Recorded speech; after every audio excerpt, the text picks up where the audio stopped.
Welcome to a Sunday special episode of the Fun Astrology Podcast. This is a celebratory episode. Hi, I'm Thomas Miller, and I just finished an absolutely amazing audiobook. It's called Evolutionary Astrology, The Journey of the Soul Through States of Consciousness. It is the book that got evolutionary astrology started. It was written by Merriman. We do his episode every Saturday. The book was released twice, and the first time he hand wrote it in calligraphy. He sat down and wrote the whole book by hand, and that's how it was published. That first edition is written in his hand. Amazing.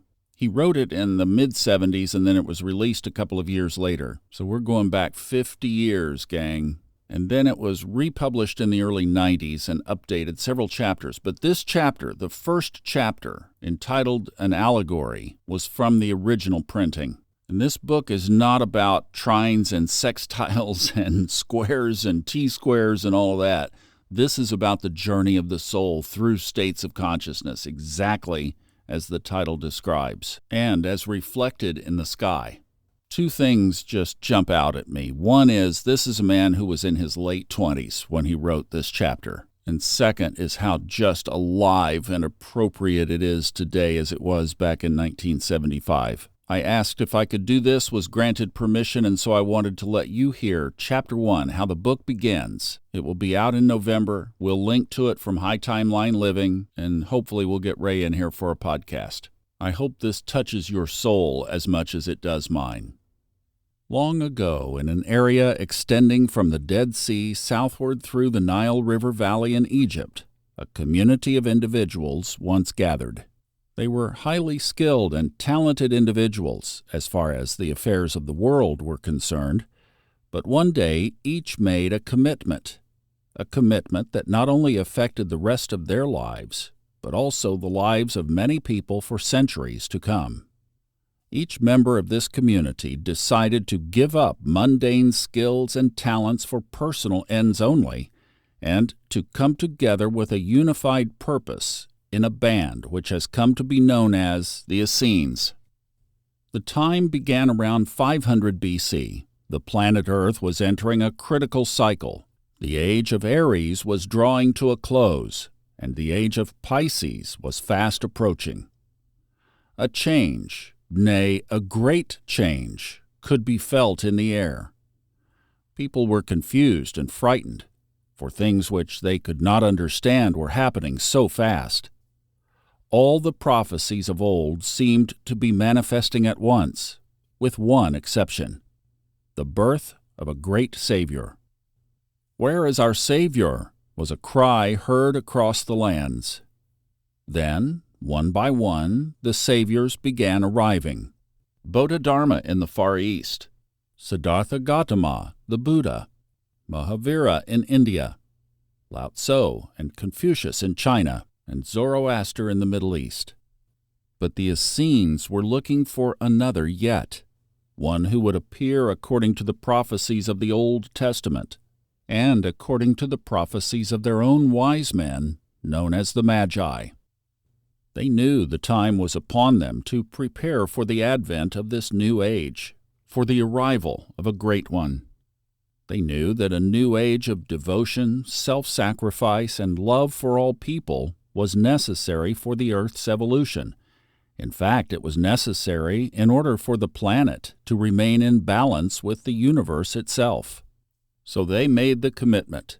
They would band together and be the examples of the new age. They would give up their selfish pursuits and begin using their skills and talents for the good of the community which they would form. They would become love and devotion in action, and they promised to devote their lives to successfully usher in the new age and a new Savior for humankind. For a few centuries, their community prospered and grew.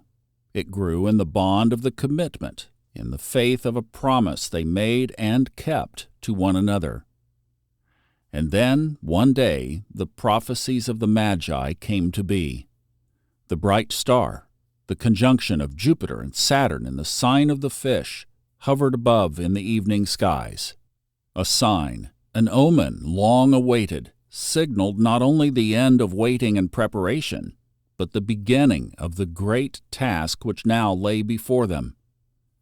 The Essenes were to be the teachers for Jesus of Nazareth.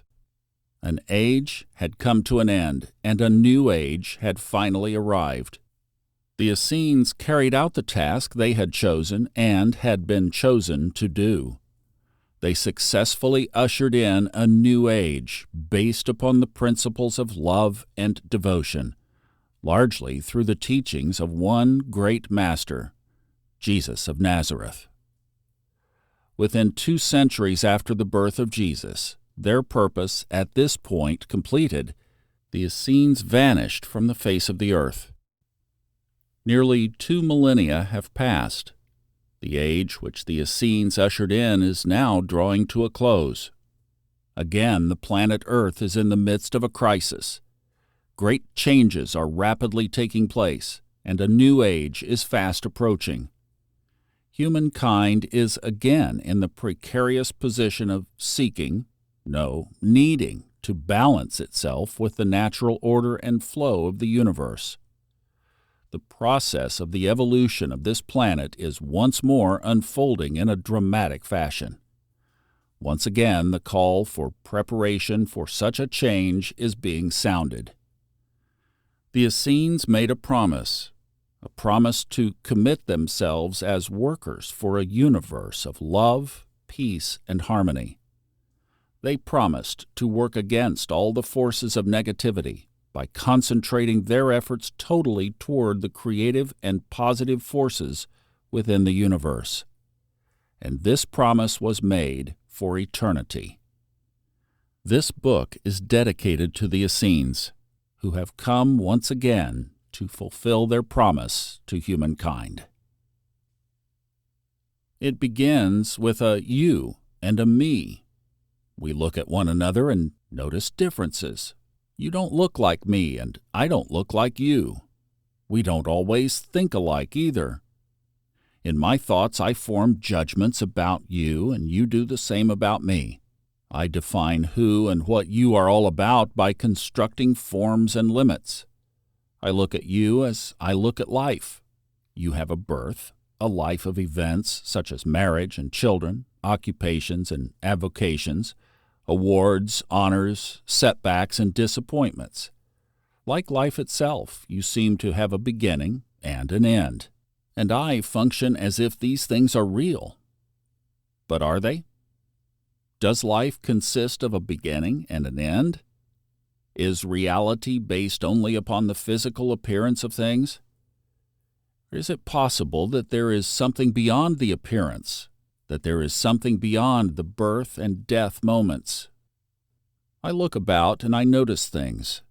I notice that everything is in movement, however slow, and that everything changes over a period of time. In the world in which I function, nothing remains constant forever. Why do things change, I ask myself? Are these changes without a purpose? Are they aimless and coincidental?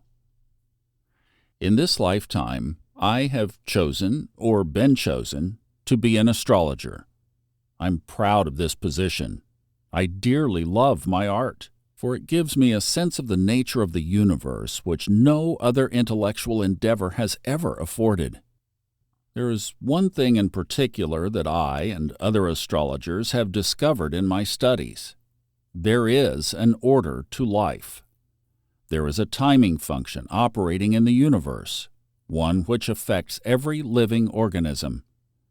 As an astrologer, I see that one's marriage, one's job, illness, even death, all seem timed in accordance with astrological cycles.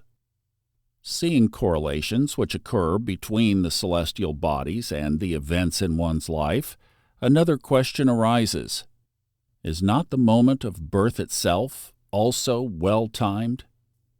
Is not the birth also an event just as important as the others? Might not one's birth moment constitute a major event in a cycle which is greater than and includes this single lifetime? And I can see how I may have fallen into the fallacy of looking upon life in terms of limitations and restrictions, as if there is a birth and events and a death, and no more. But now I begin to see life a little differently. I see there is a reason, a purpose for the moment of birth. I see that every moment has a quality to it, and that one's birth is in harmony with the quality of that moment. I see that there is something beyond the appearance, beyond the physical, beyond the quote-unquote reality, which tells me that I am different than you. I see that there is something which I will refer to as the soul of each individual. And that part of the individual, the soul, lives before the birth moment and after the death moment. I understand now that to study astrology from the point of view of just a single lifetime is like trying to understand a period in history by examining the prevailing conditions of only that time period. Conditions existed prior to the moment of each phenomenon on this plane, including the moment of one's birth. I also understand now, as an astrologer, that one earns the right to reincarnate at any given specific moment, a moment in which the quality of the universe is in harmony with the prior actions of that soul. This allegory is a dedication to the Essene souls. One might ask why the previous thoughts are brought out in reference to the Essenes.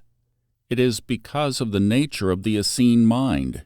The Essenes did not see life in terms of a beginning and an end. They did not see reality in terms of limitations and definitions. They did not see the self, the spirit of each individual, as alienated and apart from the rest of the universe. The Essenes made a commitment for eternity. They did not expect to fulfill this commitment in one lifetime, in the course of only 60 or 70 years. That would be a very short eternity. No, the Essenes had a sense of the soul's immortality, a sense of the everlasting relationship of each soul with the spirit of life, capital S, the spirit of the universe, capital S, the spirit of a God force which created and sustains order in the universe. At present, there is a school of thought emerging known as evolution. This school assumes all of the universe, including humankind, is in a constant state of change or evolution. It furthermore assumes that there are levels of evolution. Everyone is not on the same level. Some souls are more evolved than others, just as some species of animals are, biologically speaking, more evolved than other species. Applied to humankind, the concept of evolution helps to explain the world of phenomena, a world in which exist apparent differences between individuals. As long as we act as if we are separated and alienated from life and from one another, we are going to attract conditions which support this illusion. Each condition in life is one which we have attracted, according to what we have projected into life at some point in time, and at the same time, each condition attracted potentially becomes a lesson through which each of us might evolve. This is a universal law, present in every major religion and applicable to every condition in the phenomenal world. It is known as the law of retribution, or karma. What you sow you shall reap. As one thinketh, so he or she is. If we think of ourselves as limited and separated, then we're going to act as such. If we act as if we are limited and alienated, then we are going to attract situations which enhance this illusion. This is the nature of the physical earth plane. The earth plane, like every other sphere, is like a school. There are lessons to learn, and these come from situations we experience. The purpose of these experiences and lessons is to understand the self more deeply, to liberate the being from isolation and loneliness, and to become whole. This happens when the soul of an individual merges with spirit, capital S, which is the same spirit that created and sustains this universe. Until this point is attained, every action continues to create a reaction. Every cause continues to have an effect, and the existence of the I, as well as the not I, seems real. Each of us, because we have the energy of life, the consciousness of being, are of spirit. In this higher awareness, we are part of a universe which is in balance, in harmony. This is why every action performed has a reaction. The universe always seeks to maintain balance. That is why every soul which reincarnates must reincarnate. Its prior actions have set up conditions which must be rebalanced. And until the soul is balanced, it will reincarnate time and time again and experience various versions of the same patterns or scripts. This was a concern of the Essenes. What if a number of souls became out of balance to an extreme? What if a group of souls occupying the planet at once continued in a direction contrary and out of sync with natural order and natural law? What if the planet Earth became greatly out of balance with the rest of the universe? Would Earth, like some stars, and like the planet once existing between Mars and Jupiter, have to burn itself out or explode in order to maintain a balance in this universe? One wonders. Here we are approaching a new age, the age of Aquarius. This is to be the age of the humanitarian, of enlightenment, truth, and greater awareness. The Earth is to be making strides in higher consciousness, strides toward the realization of a true brotherhood, a planetary identity. And what do we see happening? We see violations of natural law all about us. We see innocent citizens slaughtered in wars. We see young people throughout the world murdered for expressing outwardly their beliefs and ideologies. We see dishonesty and corruption in governments and the business community. It crushes our very spirit to see man fighting against man, exploiting one another, looking for ways to take advantage of each other. And yet, we know, because of the law of retribution, that one cannot really gain at the expense of another, that a balance must and will be achieved. But we wonder how it will be achieved, given the nature of what we are supposed to be learning as we progress into the new age. Many of you listening to this book see these things happening. You know how frustrating life can seem to be at times. We are a people with a hope, a dream, an ideal. Many of us are seekers, seeking some peace, some love, some truth. From this seeking, many of us have already begun to discover. We are discovering that we are not alone, that there are others like us, compatriots of the universe, who are on the same journey. We are beginning to discover that life is not meaningless, not purposeless, and that we are not helpless. We are beginning to realize that there is a reason for being born now, into this time of great change and flux. It is the dawning of a new age. Changes are rapidly taking place. The consciousness of the people upon this earth is beginning to transform. It is no coincidence that you are here now. It was no coincidence that you were here 2,000 years ago. You made a commitment for eternity, and your time has come again.